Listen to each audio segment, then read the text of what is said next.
जी, जी, जी। ओम, नमस्ते जी। दया करी दाने भक्ति का हमें परमात्मा देना।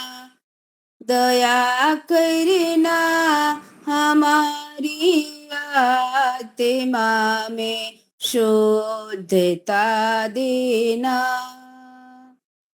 हमारे ध्यान में आओ प्रभु, आँखों में बस जाओ, अंधेरे दिल में आकर के परम ज्योति जगा देना। दया कर दान भक्ति का हमें परमात्मा देना। बहा दो प्रेम की गंगा, दिलों में प्रेम का सागर, हमें आपस में मिलजुल कर प्रभु रहना सिखा देना। दया करी दान भक्ति का हमें परमात्मा देना। हमारा धर्म हो सेवा, हमारा कर्म हो सेवा, सदा ईमान हो सेवा, व सेवक बना देना। दया कर दान भक्ति का हमें परमात्मा देना। वतन के वास्ते जीना, वतन के वास्ते मरना, वतन पर जा फिदा करना, प्रभु हमको सिखा देना। दया कर दान भक्ति का हमें परमात्मा देना। दया करना हमारी आत्मा में शुद्धता देना। ओम, धन्यवाद आपका।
की चर्चा हो गई।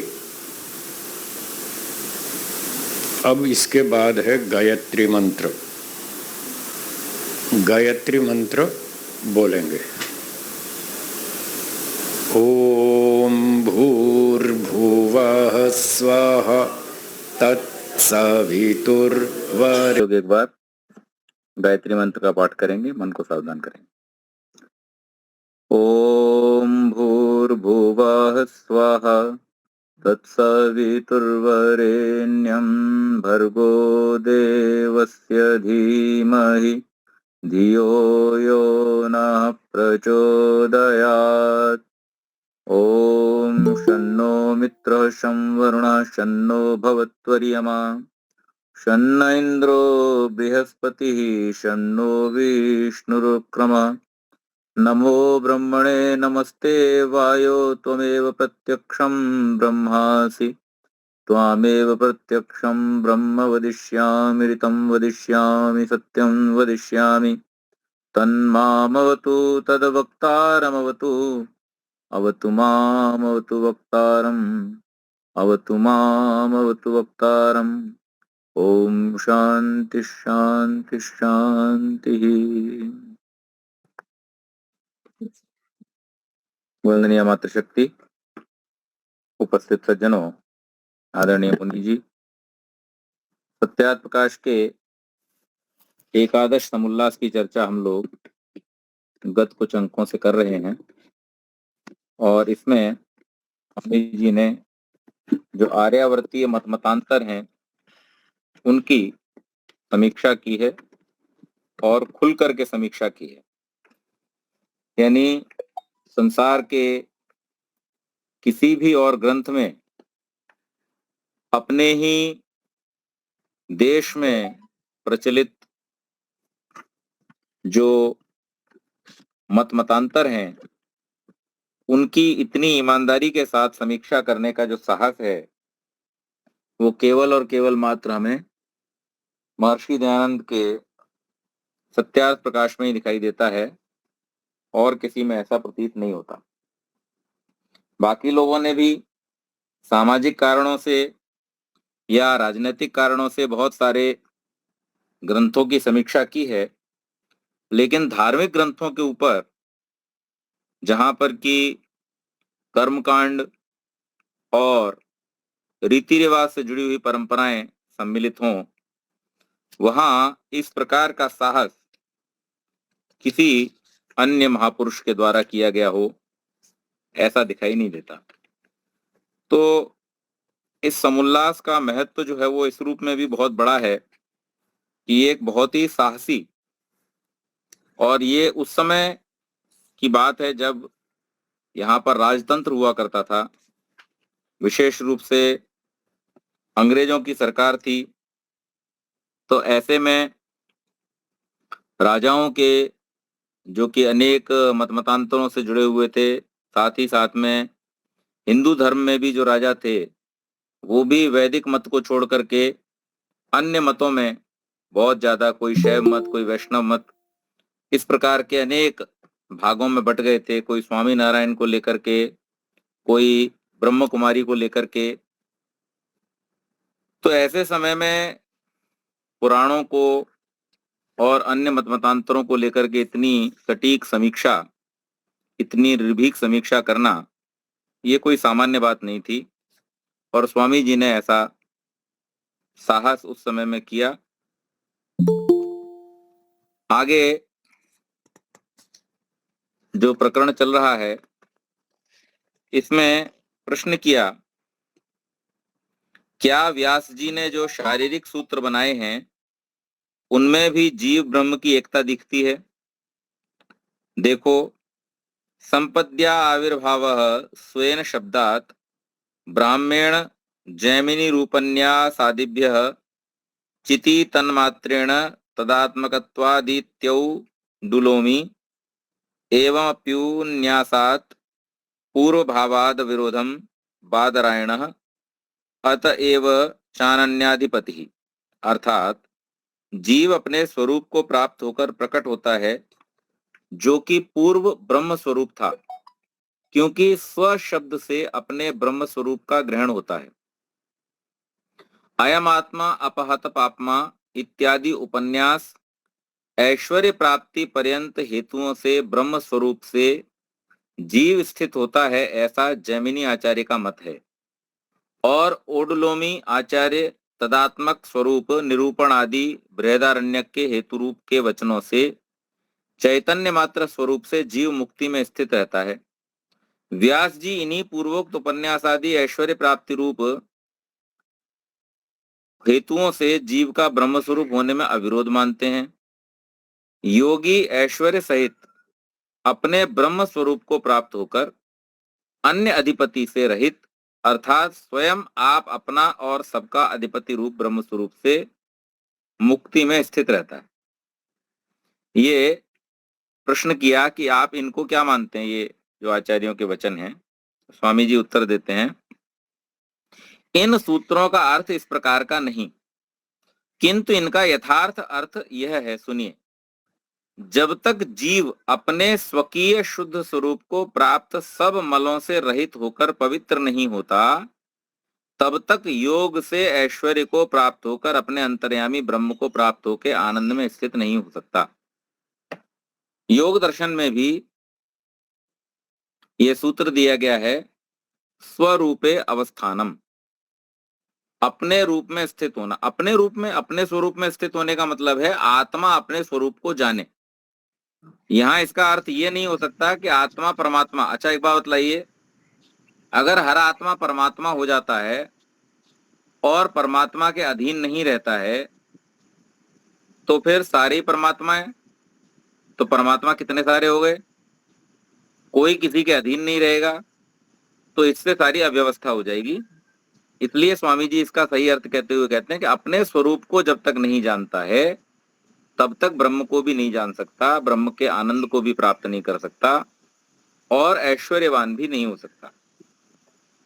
इसी प्रकार जब पापादि रहित ऐश्वर्य युक्त योगी होता है तभी ब्रह्म के साथ मुक्ति के आनंद को भोग सकता है। ये जैमिनी आचार्य का मत है। अब यहाँ इन्होंने क्या कहा था कि अयमात्मा अपहत पापमा इत्यादि उपन्यास ऐश्वर्य प्राप्ति पर्यंत हेतुओं से ब्रह्म स्वरूप। अब ये ब्रह्म स्वरूप जो शब्द है इन्होंने जबरदस्ती इसमें डाला है।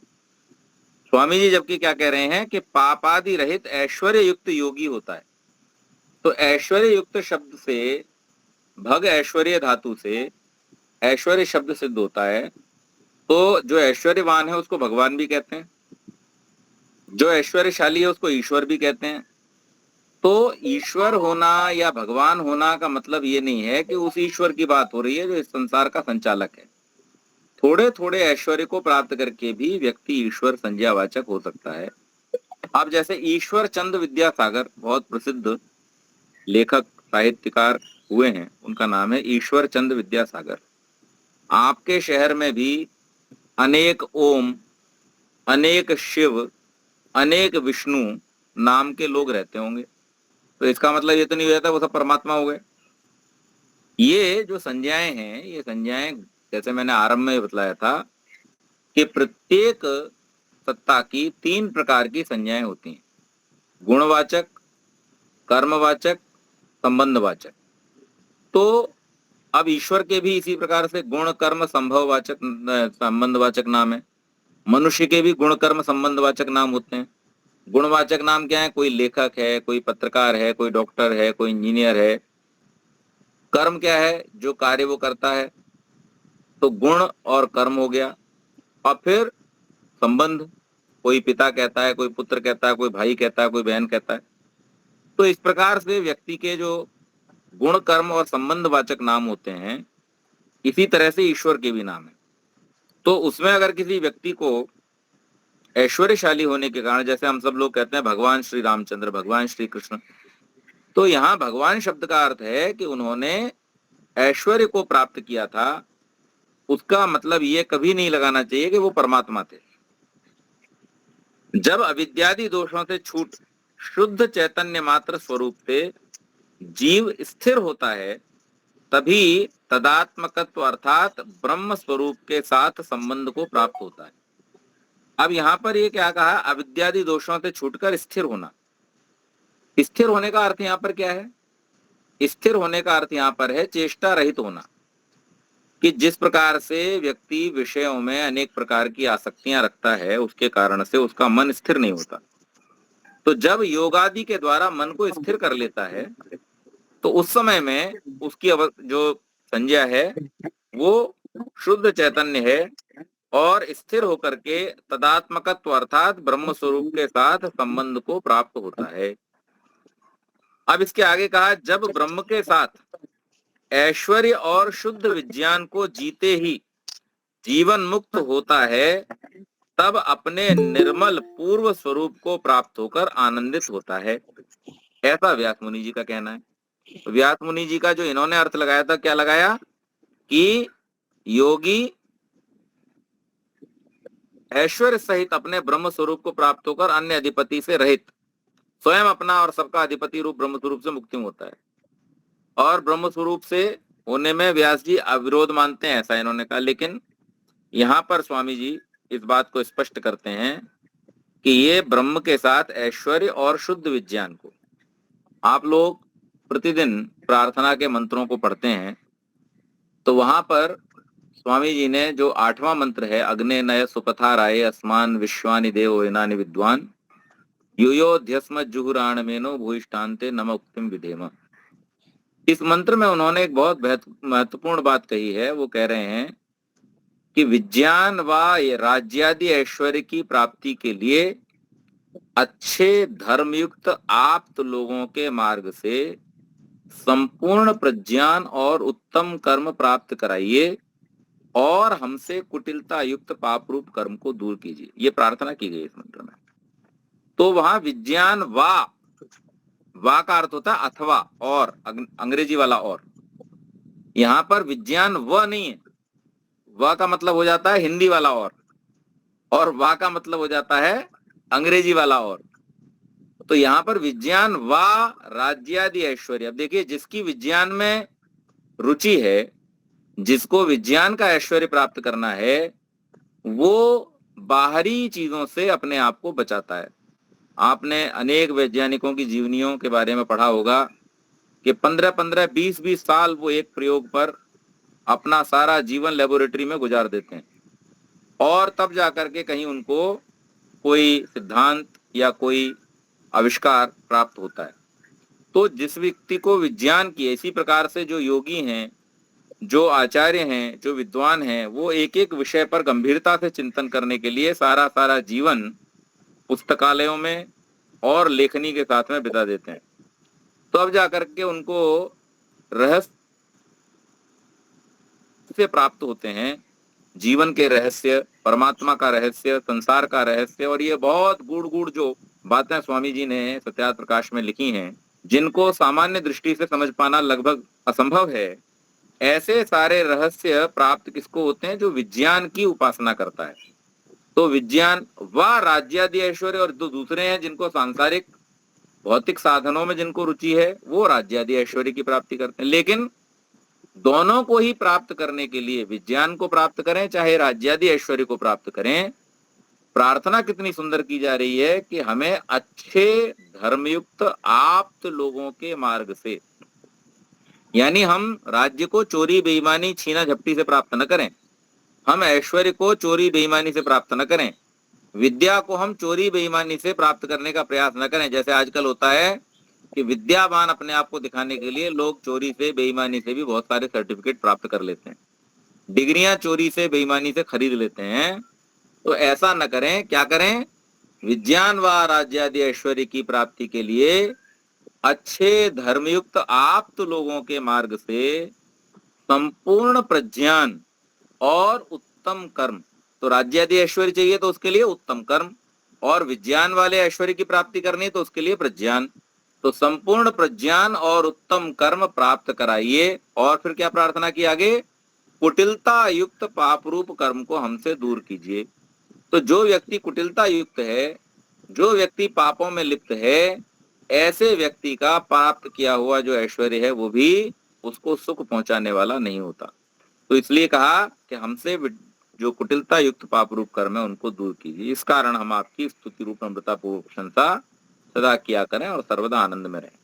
तो यहाँ पर स्वामी जी यही बात बतला रहे हैं कि जब योगी का सत्य संकल्प होता है तब स्वयं परमेश्वर को प्राप्त होकर मुक्ति सुख को पाता है।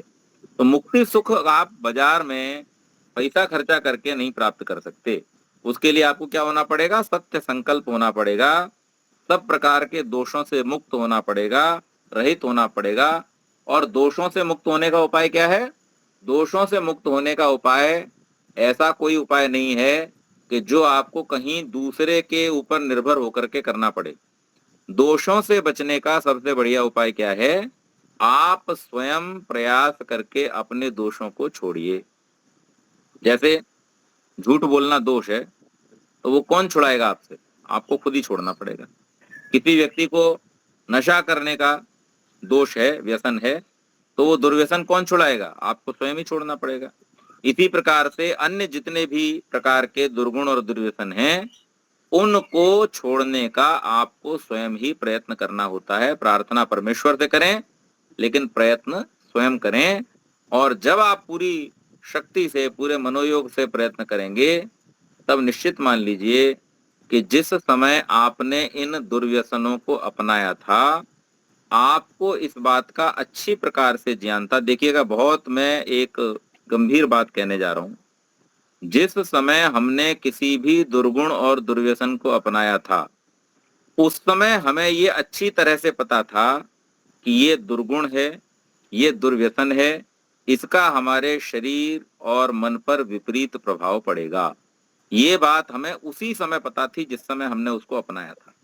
तो जब अपनाते समय मन में भय, शंका, लज्जा के उत्पन्न होते हुए भी, मन में विरोधाभास होते हुए भी, आत्मा में ग्लानि होते हुए भी, जब उन दोषों को हमने अपना लिया अपने प्रयास से, तो फिर छोड़ते समय तो आपको आनंद है, उत्साह है, निर्भीकता है, प्रसन्नता है, उन्नति की आशा अभिलाषा है, परमात्मा की कृपाओं को प्राप्त होने की आशा अभिलाषा है। तो ऐसे में तो आपको पुरुषार्थ अपनाने वाले समय से कम ही करना पड़ेगा। लेकिन दिक्कत यह है कि हम करना चाहते नहीं। स्वामी जी एक बहुत बड़ी बात लिखते हैं सत्यार्थ प्रकाश में कि मनुष्य का आत्मा सत्य सत्य को जानने वाला है, परंतु फिर भी हठ, दुराग्रह, स्वार्थ, अहंकार आदि के कारण सत्य को छोड़ करके असत्य में प्रवृत्त हो जाता है। तो इसी प्रकार से हमने जितने भी दुर्गुण अपने जीवन में अपना रखे हैं, इनको छोड़ना कोई बड़ा काम नहीं है, लेकिन छोड़ने का प्रयास हमको करना पड़ेगा। जब हम प्रयास करेंगे तो ये हमसे छूट जाएंगे। तो यहाँ पर कहा वहां स्वाधीन स्वतंत्र रहता है। तो जब हम दुर्गुणों को छोड़ देते हैं, मिथ्या ज्ञान को छोड़ देते हैं, गलत बातों को छोड़ देते हैं, संसार के सत्य को, संसार की वास्तविकता को स्वीकार कर लेते हैं, तभी हमें क्या प्राप्त हो जाता है? तभी हमें मुक्ति का सुख प्राप्त। मुक्ति के लिए मरने की जरूरत नहीं है। मुक्त होने के लिए तो जीवित रहते ही प्रयास करना होता है। मर करके कोई मुक्त नहीं हो सकता, क्योंकि मर के तो आप परमात्मा की व्यवस्था में चले जाते हैं। तो इस जन्म के जितने भी आपके संचित कर्म हैं, जो भी आपका प्रारब्ध है, वो आपको भोगने के लिए परमात्मा की व्यवस्था से फिर नए शरीर को धारण करना पड़ेगा। तो मर के नहीं होता, ये जीवित रहते होता है। जीवित रहते आप प्रयत्न कर सकते हैं, पुरुषार्थ कर सकते हैं कि आप किस प्रकार से मुक्त हों। तो जब कोई व्यक्ति सत्य संकल्प आदि को धारण करके, दुर्गुणों का त्याग करके, दुर्व्यसनों का त्याग करके, दुर्व्यवहारों को छोड़ करके जब प्रयत्नशील होता है, तो वह व्यक्ति सत्य संकल्प वाला होकर के मुक्ति सुख को प्राप्त करता है और स्वतंत्रता का अनुभव करता है। हम विभिन्न पाशों में बंधे हुए हैं, हम विभिन्न बंधनों में बंधे हुए हैं। किसके बंधन? यही दुर्गुण, दुर्व्यसन और दुखों के जो बंधन हैं, इनमें हम जीवन भर बंधे रहते हैं, परंतु इनसे छूटने का वास्तविक प्रयास जो है वो हम नहीं करते। लेकिन जब कोई व्यक्ति ऐसा करता है, सत्य आदि संकल्प वाला होता है, तो स्वतंत्रता का भी अनुभव करता है। जैसा संसार में एक प्रधान और दूसरा अप्रधान होता है, वैसा मुक्ति में नहीं, किंतु सब मुक्त जीव एक से रहते हैं। और संसार में ये जो ऊंच नीच का भाव है, ये मुक्ति में नहीं रह जाता। मुक्ति में सभी के सभी जो लोग हैं वो समान होते हैं, और उन समानता से अनुभव करते हुए उन्हें अपने जीवन में बहुत सुख आदि की प्राप्ति होती है।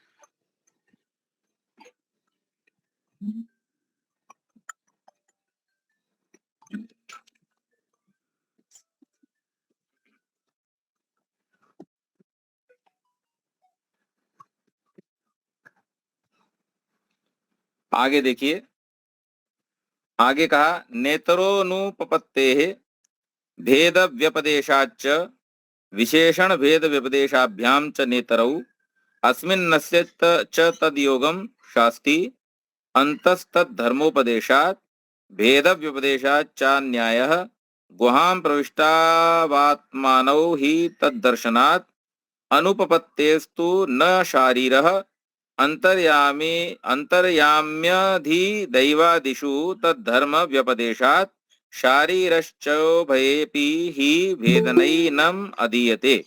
ये व्यास मुनि कृत वेदांत सूत्र हैं, जिसमें कहा गया है कि ब्रह्म से इतर जीव सृष्टिकर्ता नहीं है, क्योंकि इस अल्प अल्पज्य सामर्थ्य वाले जीव में सृष्टि कर्तृत्व नहीं घट सकता, इससे जीव ब्रह्म नहीं है।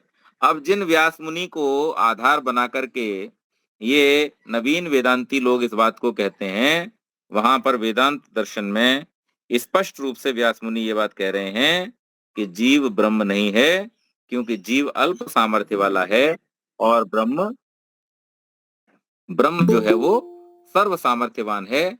इसलिए जीव ब्रह्म नहीं हो सकता और ब्रह्म जीव नहीं हो सकता। आगे कहा, रसम ये वायम लब्ध्वानंदी भवति, यह उपनिषद का वचन है।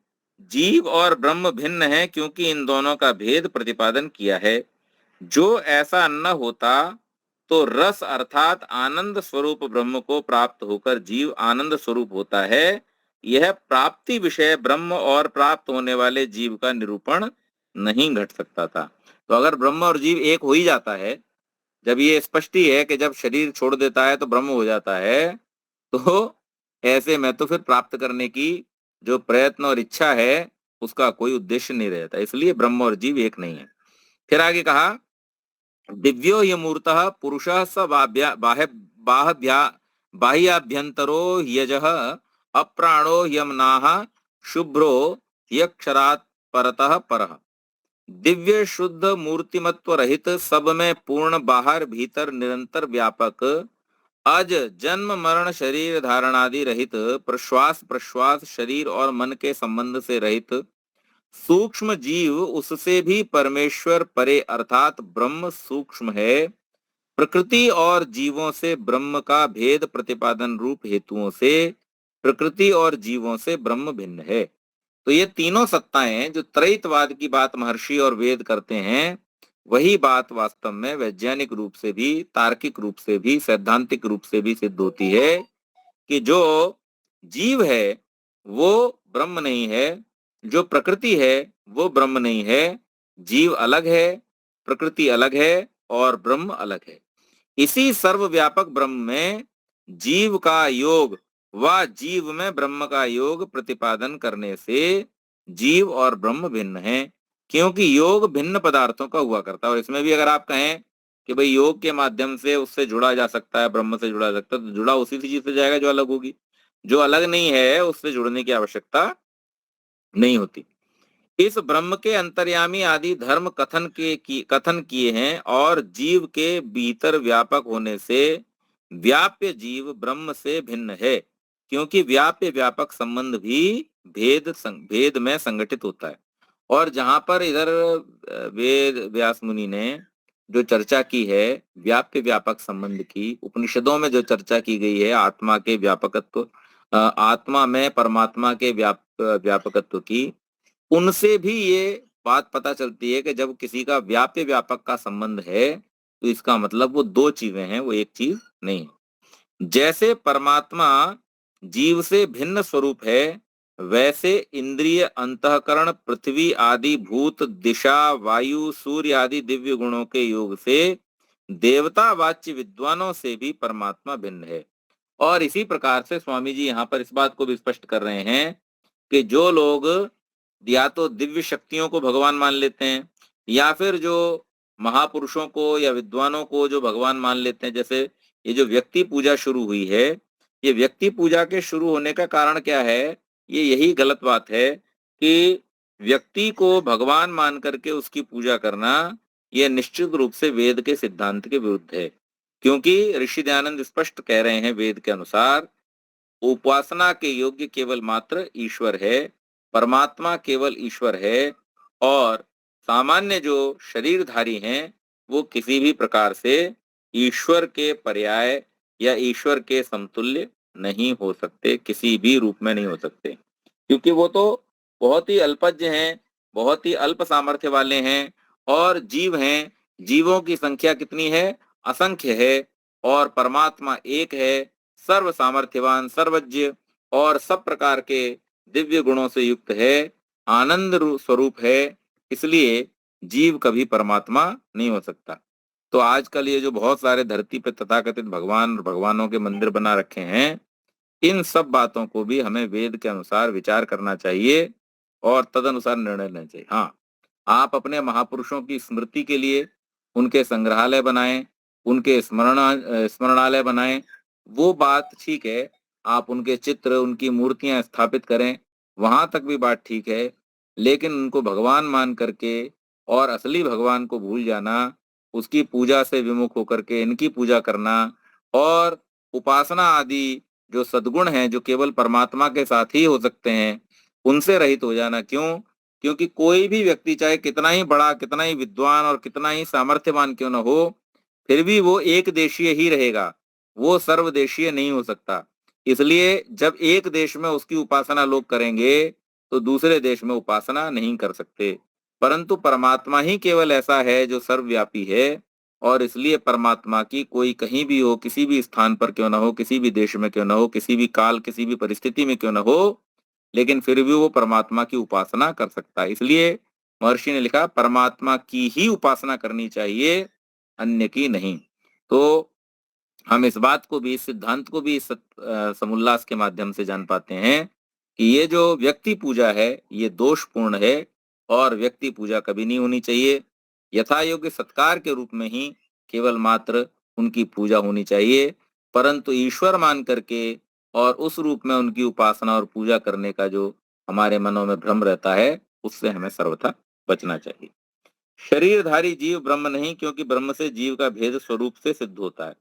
और आगे कहा, गुहाम प्रविष्टो सुकृतस्य लोके इत्यादि उपनिषदों के वचनों से जीव और परमात्मा भिन्न है, वैसा ही उपनिषदों में बहुत ठिकाने दिखलाया है। शरीरे भव शारीरः, शरीरधारी जीव ब्रह्म नहीं, क्योंकि ब्रह्म के गुण कर्म स्वभाव जीव में नहीं घटते। आदिदैव, सब दिव्य मन आदि इंद्रियादि पदार्थों, अधिभूत पृथिव्यादि भूत आध्यात्म सब जीवों में परमात्मा अंतर्यामी रूप से स्थित है, क्योंकि उसी परमात्मा के व्यापकत्वादि धर्म सर्वत्र उपनिषदों में व्याख्यात हैं। शरीरधारी जीव ब्रह्म नहीं, क्योंकि ब्रह्म से जीव का भेद स्वरूप से स्पष्ट होता है, सिद्ध होता है। इत्यादि शारीरिक सूत्रों से भी ब्रह्म से जीव और जीव का भेद स्थित सिद्ध है। वैसे ही वेदांतियों का उपक्रम और उपसंहार भी नहीं घट सकता, क्योंकि उपक्रम अर्थात आरंभ ब्रह्म से और उपसंहार अर्थात प्रलय ही भी ब्रह्म में करते हैं। जब दूसरा कोई वस्तु नहीं मानते तो उत्पत्ति और प्रलय भी ब्रह्म के धर्म हो जाते हैं, और उत्पत्ति विनाश रहित ब्रह्म का प्रतिपादन वेदादि सत्य शास्त्रों में किया है। वह नवीन वेदांतियों पर कोप करेगा, क्योंकि निर्विकार अपरिणामी शुद्ध सनातन निर्भ्रांत तत्वादि विशेषण युक्त ब्रह्म में विकार, उत्पत्ति और अज्ञान आदि का संभव किसी प्रकार नहीं हो सकता, तथा उपसंहार अर्थात प्रलय के होने पर भी ब्रह्म कारणात्मक जड़ और जीव बराबर बने रहते हैं। इसलिए उपक्रम और उपसंहार की भी इन वेदांतियों की कल्पना झूठी है। ऐसी अन्य बहुत सी अशुद्ध बातें हैं जो कि शास्त्र और प्रत्यक्षादि प्रमाणों से विरुद्ध हैं। तो स्वामी जी यहाँ पर अनेक तर्कों के माध्यम से, शास्त्र के वचनों के माध्यम से, वेद के वचनों के माध्यम से, विज्ञान आदि के तर्कों के माध्यम से इस बात को स्पष्ट करते हैं कि ये जो एकता की बात कही गई है, जीव और ब्रह्म एक हो जाते हैं, ये बात सर्वथा मतों के विरुद्ध है।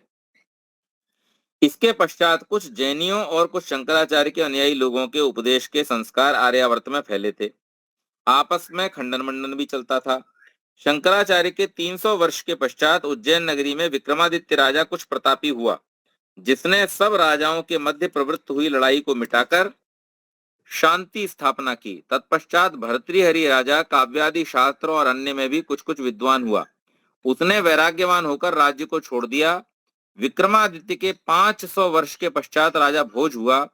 उसने थोड़ा सा व्याकरण और काव्यालंकार आदि का इतना प्रचार किया कि जिसके राज्य में कालिदास बकरी चराने वाला भी रघुवंश काव्य का कर्ता हुआ। राजा भोज के पास जो कोई अच्छा श्लोक बनाकर ले जाता था, उसको बहुत सा धन देते थे और प्रतिष्ठा होती थी। उसके पश्चात राजाओं श्रीमानों ने पढ़ना ही छोड़ दिया। यद्यपि शंकराचार्य के पूर्व वाममार्गियों के पश्चात शैव आदि संप्रदायस्थ मतवादी भी हुए थे, परंतु उनका बहुत बल नहीं था। महाराजा विक्रमादित्य से लेके शैवों का बल बढ़ता गया। शैवों में पाशुपतादि बहुत सी शाखाएं हुई। जैसी वाममार्गियों में 10 महाविद्यादि की शाखाएं हैं, लोगों ने शंकराचार्य को शिव का अवतार ठहराया। उनके अनुयायी सन्यासी भी शैव मत में प्रवृत्त हो गए और वाम मार्गियों को भी मिलते रहे। वाम मार्गी देवी जो शिव की पत्नी है, उसके उपासक और शैव महादेव के उपासक हुए। ये दोनों रुद्राक्ष और भस्म अद्यावधि धारण करते रहते हैं, परंतु जितने वाम मार्गी वेद विरोधी हैं वैसे शैव नहीं हैं। आगे श्लोक दिए हैं, दिक दिक कपालम भस्म रुद्राक्ष विहीनम इत्यादि श्लोक दिए हैं। इत्यादि बहुत प्रकार के श्लोक इन लोगों ने बनाए और कहने लगे कि जिस जिसके कपाल में भस्म और कंठ में रुद्राक्ष नहीं है उसको धिक्कार है। तम तजेदन्य त्यजम यथा, उसको चांडाल के तुल्य त्याग देना चाहिए। जो कंठ में 32, सिर में 40, 6 कानों में, 12 करों में, 16 भुजाओं में, एक शिखा में और हृदय में 108 रुद्राक्ष धारण करता है, वह साक्षात महादेव के सदृश है। ऐसा ही शाक्त भी मानते हैं। पश्चात इन वाममार्गी और शैवों ने सम्मति करके भगलिंग का स्थापन किया, जिसको जलाधारी और लिंग कहते हैं, और उसकी पूजा करने लगे हैं। उन निर्लज्जों को तनिक भी लज्जा न आई कि यह पामरपन का काम हम क्यों करते हैं। किसी कवि ने कहा है, स्वार्थी दोषम न पश्यति, स्वार्थी लोग अपनी स्वार्थ सिद्धि करने में दुष्ट कामों को भी श्रेष्ठ मान दोष को नहीं देखते हैं। उसी पाषाणादि मूर्ति और भगलिंग की पूजा में सारे धर्म, अर्थ, काम, मोक्ष आदि सिद्धियां मानने लगे।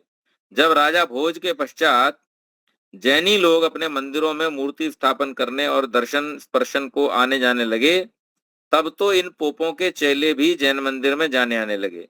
और उधर पश्चिम में कुछ दूसरों के मत और यवन लोग भी आर्यावर्त में आने जाने लगे। तब पोपों ने यह श्लोक बनाया, न वद्येद्यावनीं भाषां प्राणै कंठगतैरपि हस्तिना ताड्यमानोपि न गच्छेत् जैन मंदिरम। अर्थात चाहे कितना ही दुख प्राप्त हो और प्राण कंठ अर्थात मृत्यु का समय भी क्यों ना आ गया हो, तब भी यवनी अर्थात म्लेच्छ भाषा मुख से न बोलनी चाहिए, और उन्मत्त हाथी मारने क्यों न दौड़ाता हो, और जैन के मंदिर में जाने से प्राण बचता हो तो भी जाकर मर जाना अच्छा है, जैन मंदिर में नहीं जाना चाहिए। श्लोक बना लिए कि यवन भाषा अर्थात उर्दू आदि भाषाओं को न बोले, अंग्रेजी आदि भाषाओं को न बोले, चाहे मृत्यु ही क्यों ना हमारे पीछे पड़ी हो, और हाथी मारने के लिए पीछे भागता हो तो भी जैन मंदिर में प्राण बचाने के लिए नहीं घुसना चाहिए। ऐसे ऐसे अपने चेलों को उपदेश करने लगे। जब उनसे कोई प्रमाण पूछता था कि तुम्हारे मत में किसी माननीय ग्रंथ का भी प्रमाण है, तो कहते थे कि हाँ है। जब वे पूछते थे कि दिखलाओ, तब मार्कंडेय पुराण आदि के वचन पढ़ते और सुनाते थे, जैसा कि दुर्गा पाठ में देवी का वर्णन लिखा है। राजा भोज के राज्य में व्यास जी के नाम से मार्कंडेय और शिव पुराण किसी ने बनाकर खड़ा कर दिया था। उसका समाचार राजा भोज को होने से उन पंडितों को हस्तच्छेदनादि दंड दिया, यानी उनके हाथ कटवा दिए, और उनसे कहा कि जो कोई काव्यादि ग्रंथ बनावे तो अपने नाम से बनावे, ऋषि मुनियों के नाम से नहीं। यह बात राजा भोज के बनाए संजीवनी नामक इतिहास में लिखी है, जो कि ग्वालियर के राज्य भिंड नामक नगर के तिवाड़ी ब्राह्मणों के घर में है।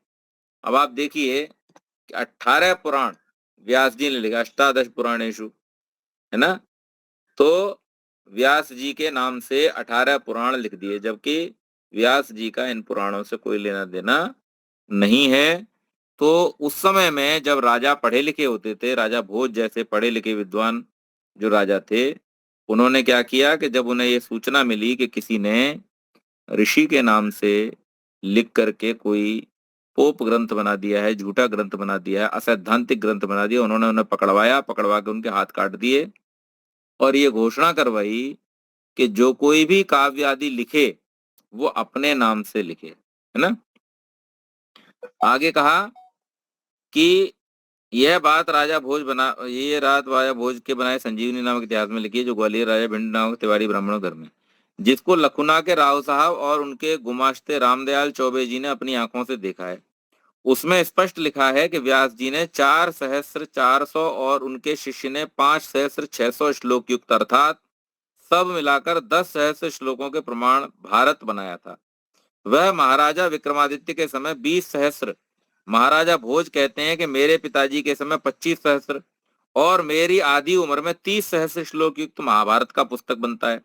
जो ऐसे ही बढ़ता चला तो महाभारत का पुस्तक एक ऊंट का बोझा हो जाएगा और ऋषि मुनियों के नाम से पुराण आदि ग्रंथ बनावेंगे तो आर्यावर्ती लोग ब्रह्मजाल में पढ़कर वैदिक धर्म विहीन होकर भ्रष्ट हो जाएंगे।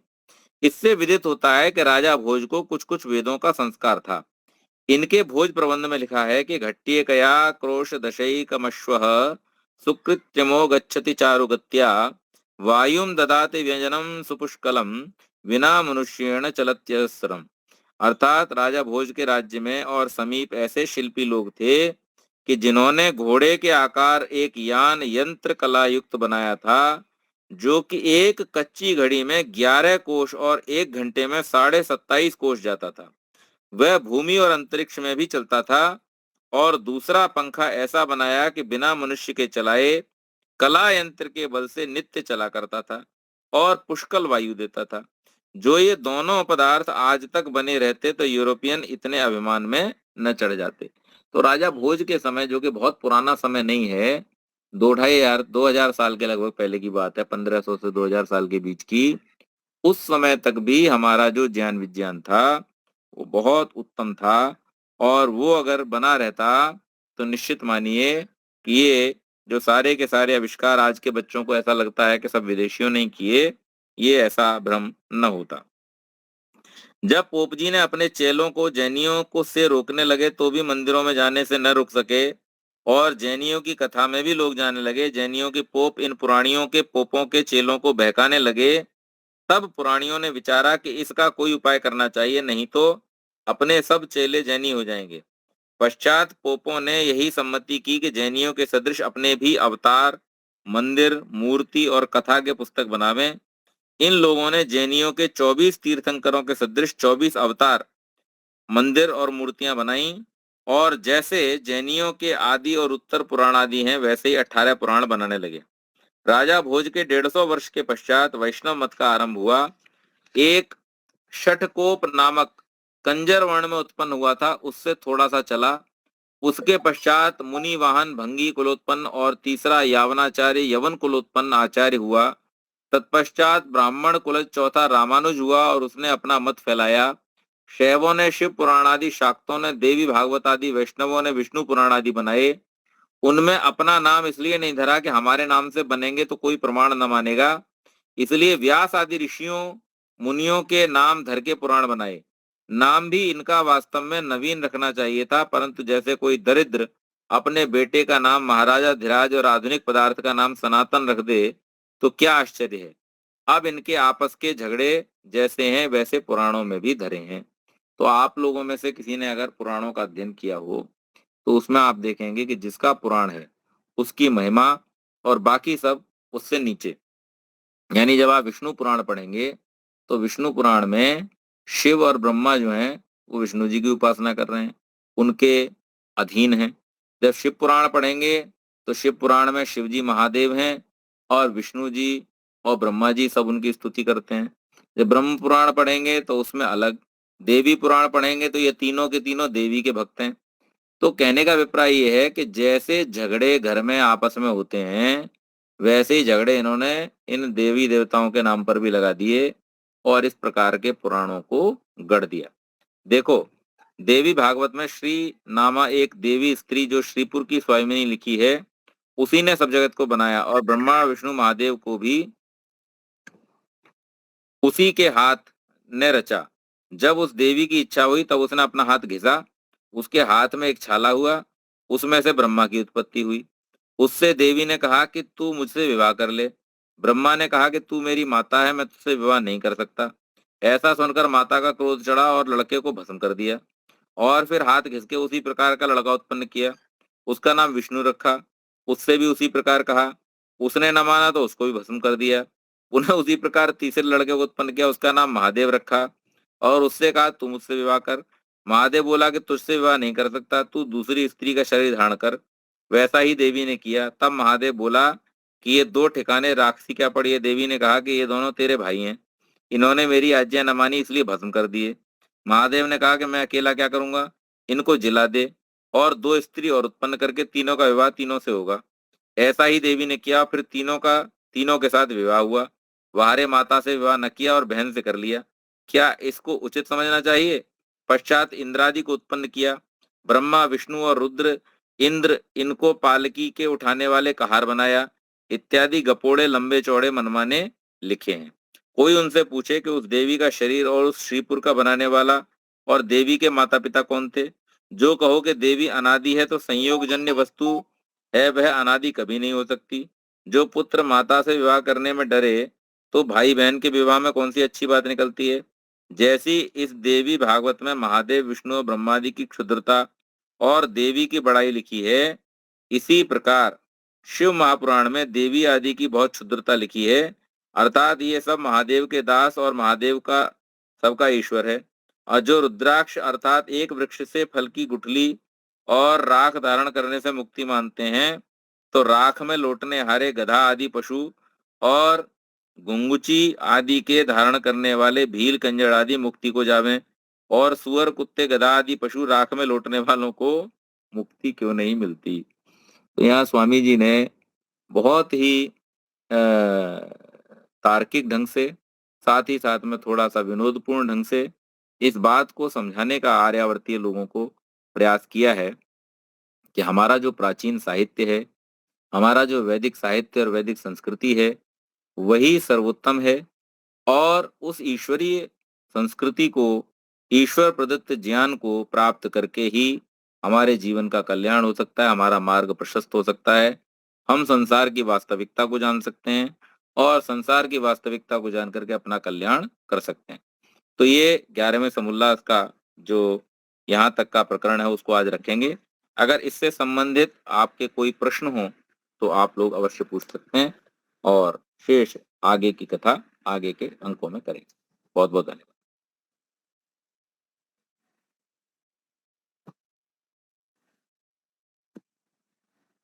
कोई प्रश्न है किसी का?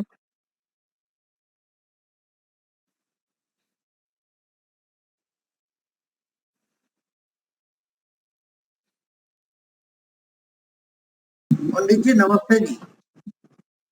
हाँ जी, नमस्ते जी। अच्छा, आप तो कई दिनों के बाद दर्शन हुए हैं भाई। हाँ, पिछले शनिवार को मैं नहीं आ पाया था, हाँ, बाहर गया हुआ था। हाँ जी। हाँ, वो तो पता है। ये नवीन वेदांती मतलब क्या? नवीन वेदांती मतलब जो शंकराचार्य के पश्चात उनके चेलों ने जो मत चला लिया उसको नवीन वेदांत कहते हैं। एक तो अच्छा, वेदांत दर्शन जो हमारा वैदिक मत है और उसके अनुसार जो व्यास मुनि का वेदांत दर्शन है। नवीन वेदांती वो हैं जो अपने हिसाब से कि ब्रह्म जीव एक है, ब्रह्म संसार का उपादान कारण है, इस प्रकार की जो बातें हैं वो सब नवीन वेदांती लोग हैं। ये आज जो आपने ये बताया, ये मंत्र का अर्थ, उसमें वाह जो आता है, वाह, वो भी हमको पता नहीं था। हम पढ़ते थे लेकिन पता नहीं था कि वाह का मतलब क्या है। जी।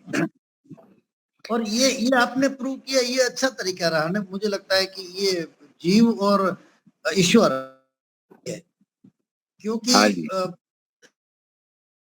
जीव जो है वो एक स्थान पे अलग अलग स्थान पे अलग अलग रहता है, और ईश्वर तो सब जगह जी। है ना। हाँ जी। हाँ जी। इसमें इसमें ये लोग कई बार, वैसे ये बात नहीं है कि शंकराचार्य की फॉलोअर्स कहते हैं, कई लोग हमारे में भी हमने सुना है कि जीव है वही शिव बन जाता है। नहीं, तो ऐसा उनको है, देखिए, हाँ, यहाँ प्रश्न इस बात का होता है, हमारे लोग जो हैं या हमारे साथ जो लोग हैं वो वैदिक सिद्धांत के साथ भी हैं या नहीं है।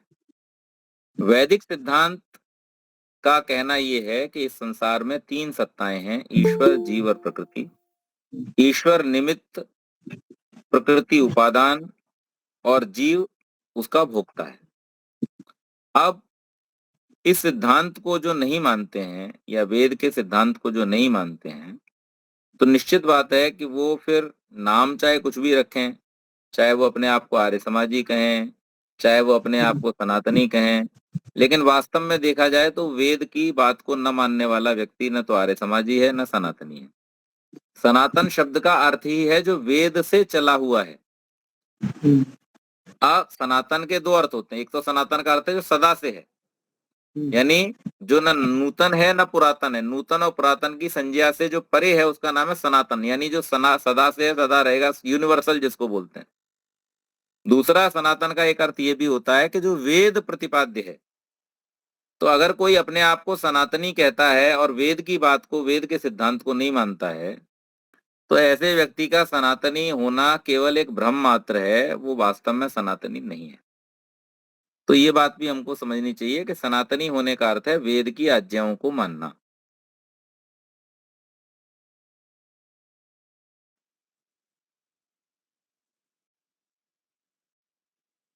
और कोई कुछ पूछना चाहते हैं? नमस्ते आचार्य जी। नमस्ते जी। ये जो आपने कहा ना, उसी बात पे मैं कुछ पूछना चाहता हूँ, अनुमति हो तो पूछूं? जी जी, अवश्य अवश्य। जो अद्वैतवाद है उसके बारे में बहुत भ्रांतियां हैं, तो उसको कैसे दूर करें? देखिए, अद्वैत जो है वो वास्तव में अगर आप थोड़ा विचार करेंगे तो उसकी कोई भी युक्ति अपने उपसंहार तक नहीं पहुंचती, यानी अपने कंक्लूजन तक नहीं पहुंचती है। आप किसी भी उनके तर्क को, किसी भी बात को, किसी भी सिद्धांत को, यानी जैसे वो ईश्वर जीव की एकता की बात करते हैं या ईश्वर को संसार का उपादान कारण मानने की बात करते हैं। अब एक तरफ तो वो कह रहे हैं कि ईश्वर संसार का उपादान कारण है। अच्छा, उपादान कारण है, अगर ईश्वर उपादान कारण है तब भी वो जीव से अभिन्न है, तो ये सॉरी भिन्न है। अगर संसार का उपादान कारण ईश्वर है और जीव उसका भोक्ता है, तब भी उनका सिद्धांत अपने आप से ही कट जाता है। तो यहाँ पर भी कम से कम दो सत्ताएं तो उन्होंने खुद ही मान ली। एक, उन्होंने ये मान लिया कि जो प्रकृति है वो प्रकृति कुछ नहीं है, प्रकृति तो केवल माया है, परमात्मा ही संसार का उपादान कारण है। लेकिन इस परिस्थिति में भी आपको जीव को तो भोक्ता ही मानना पड़ेगा, क्योंकि वो तो कर्म करता है और भोगता है। तो वहां पर भी आपका जो अद्वैत है वो कट जाता है। दूसरे, अगर आप वो कहते हैं जो कि ईश्वर में जीव लीन हो जाता है या उसमें विलुप्त हो जाता है, तो उस स्थिति में भी ये बात मालूम पड़ती है कि भाई मान लीजिए अभी ईश्वर से बहुत सारे जीव ये शरीरधारी निकल आए। अब ये शरीरधारी जीव जब तक जीवित हैं तब तक ईश्वर इतना हिस्सा कम हो गया। आप किसी बहुत बड़े तालाब में से भी अगर एक बाल्टी पानी निकालते हैं तो वो एक बाल्टी कम हो गया ना पानी जी। भले वो पता चले या ना चले, वो बहुत बड़ी मात्रा में है या अल्प मात्रा में है, इस कारण से वो पता चले कि न चले, लेकिन एक बाल्टी पानी तो कम हो गया जी। और जब एक बाल्टी पानी कम हो गया, इसका मतलब ब्रह्म में से जितने जीव अभी इस समय संसार में जीवित हैं, कीट पतंग के रूप में, मनुष्य के रूप में, शेर चीता आदि के रूप में, इतने अंशों में परमात्मा इस समय टूटा हुआ है। तो अब जब इस समय आप मान लेते हो कि परमात्मा इतने टुकड़ों में टूटा हुआ है या इतने टुकड़े परमात्मा से अलग हो गए हैं, तो इस स्थिति में भी आप या तो ये कहो कि परमात्मा जो है वो अखंडनीय नहीं है, और अगर आप कहते हो परमात्मा अखंडनीय है तो फिर ये खंड कहां से हुए? तो उनका जो सिद्धांत है वो एक्चुअली किसी भी तर्क पर खड़ा नहीं बैठता। कोई भी उनका तर्क जो है वो ऐसा उपसंहार की स्थिति तक नहीं पहुंचता कि जहां जाकर के वो कंक्लूड कर सके कि हाँ, हम ये जो बात कह रहे हैं इसका सैद्धांतिक आधार ये है। जी। तो इसलिए अद्वैत को तो आप किसी भी, मतलब कोई भी टॉपिक उनका आप ले लीजिए, किसी से बात कर, अगर किसी को आपको कन्विंस करना है तो आप उनके किसी भी एक सिद्धांत को लेकर के थोड़ा सा उसकी उधेड़बुन कीजिए, आपको पता चल जाएगा कि यह तार्किक है। वो फिर फंस जाएगा। हाँ जी। वो तो कहते हैं ब्रह्म सत्य जगत मिथ्या। हाँ, तो ये ब्रह्म सब सत्य जगत, हम भी तो कहते हैं सच्चिदानंद, सत्य चित्त आनंद। वो तो ठीक है, लेकिन ये ब्रह्म को जगत सत्य, मिथ्या देखिए कहाँ से आ गया? जगत मिथ्या का, देखिए स्वामी जी ने इस बात की स्पष्टता की है कि अगर कोई ये कहे कि जगत में सब कुछ गतिशील है और जो चीज गतिशील है, जैसे हम मिराज किसको कहते हैं? रेगिस्तान में जो मरीचिका होती है वो हम किसको कहते हैं कि जो है नहीं पर अनुभव होता है कि ये है। जी इसी प्रकार से संसार में जो सत्ता है वो तो प्रकृति के रूप में है, बाकी चीजें तो निर्मित हुई हैं और नाशवान है। तो अभी बनी है, लेकिन जब बन रही थी तभी उसके बिगड़ने का क्रम भी शुरू हो गया। तो परमानेंट न होने के कारण से, परिवर्तनशील होने के कारण से इसको हम मिथ्या कह सकते हैं, लेकिन उसकी सत्ता से इनकार नहीं कर सकते। जैसे मोबाइल है, अब ये मोबाइल जब बना तभी से इसमें विकृति भी शुरू हो गई। अब साल में, 2 साल में, 10 साल में जितनी भी इसके पदार्थों की आयु है, जितनी भी इसकी टेक्नोलॉजी की आयु है, तो एक तरफ पहले इसका सॉफ्टवेयर खराब होगा, फिर इसकी बैटरी खराब होगी, फिर इसका बॉडी भी धीरे धीरे डिके हो जाएगा, टूट जाएगा, डिकम्पोज हो जाएगा। तो पदार्थ सारे नाशवान हैं, लेकिन ये कहना कि वो असत्य हैं वो ठीक नहीं है। वो पदार्थ नाशवान तो है, परिवर्तनशील तो है, change is the law of nature, ये बात तो ठीक है। तो ब्रह्म सत्यम जगत मिथ्या को अगर वो इस रूप में लेते हैं कि ब्रह्म परमानेंट है और जगत परिवर्तनशील है, इसलिए जगत से नाता मत जोड़ो, ब्रह्म से जोड़ो, वहां तक तो बात ठीक है। जी लेकिन ये कह देना कि इसकी सत्ता ही नहीं है, ये गड़बड़ है। जी जी हाँ, थोड़ा थोड़ा समझ में आता है हमारे को। सारे विद्वान लोग इसी भी चर्चा में पड़े तो हम तो क्या करेंगे।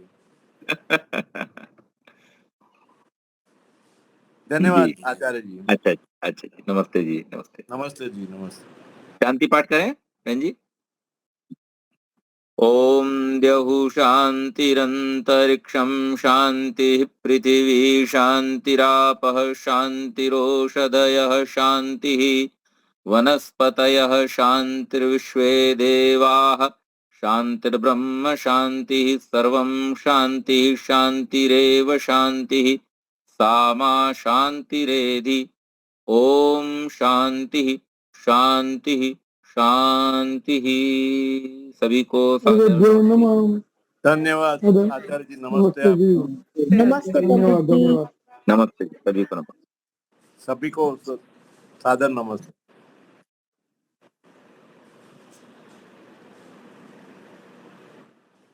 वो जया जी का आपने रखा, सुना हो दोबारा मैंने?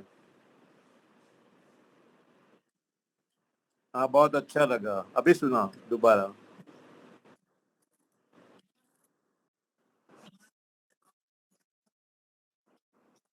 हाँ हाँ हाँ हाँ हाँ हाँ।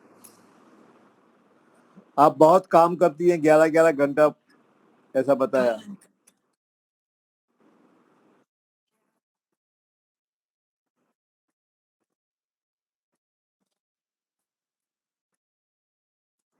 ओहो, बहुत खूब धन्यवाद आपको। ईश्वर आपको बहुत शक्ति दे और भी आप अच्छा काम करें और बहुत काम करें। आप और मुनि जी दोनों बहुत अच्छा काम कर रहे हैं। मुनि जी नहीं आज?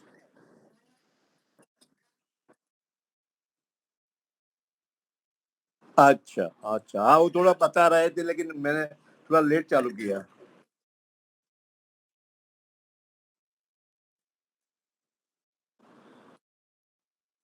अच्छा अच्छा, गांधीनगर में।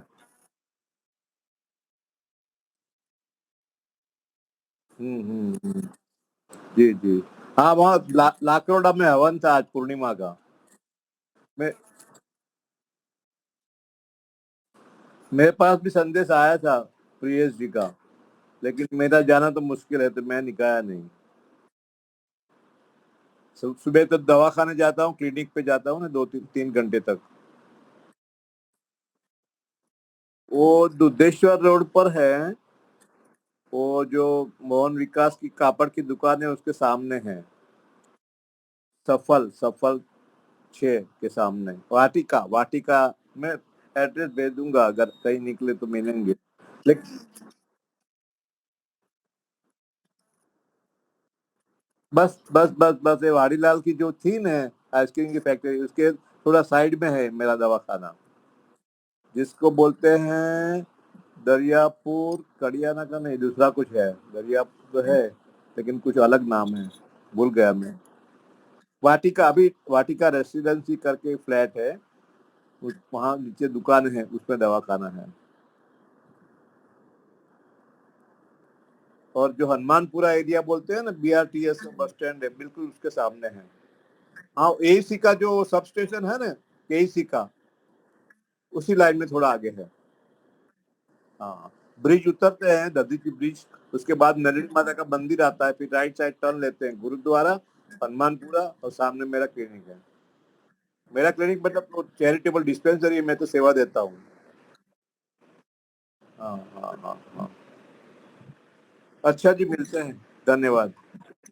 बहुत बहुत आनंद होता है आपसे सुन के, बहुत बहुत विद्वानों को आप लाते हैं तो अच्छी अच्छी बातें सीखने को मिलती है, रिपीट भी होती है, और बहुत आनंद आता है। मैं तो अभी घर में ही रह के, मैं और मेरी वाइफ, मेरा लड़का है, उसकी वाइफ है और उसकी भी लड़की है, 5 आदमी हैं हम, 5 मेंबर। लेकिन हमारे कमरा अलग है, तो हमने हमारा OnePlus घर में ही शुरू कर दिया है, मॉडल बना दिया है। इनकी, हाँ, इनका जो कामकाज एक्टिविटी चलती है उसमें कोई बात को नहीं मारवानू, और अपने पढ़ाई में से बाहर निकलने का नहीं, खाने के लिए बाहर निकलने का बस। हाँ, नहीं, मैं तो पूरा दिन पढ़ाई होती है, 2 बजे से लेके शुरू होता है। मैं जल्दी से बता दूं, वो रमेश जी आर्य हैं, आचार्य, वो 1 घंटा पढ़ाते हैं योग दर्शन पे, स्वामी सतपति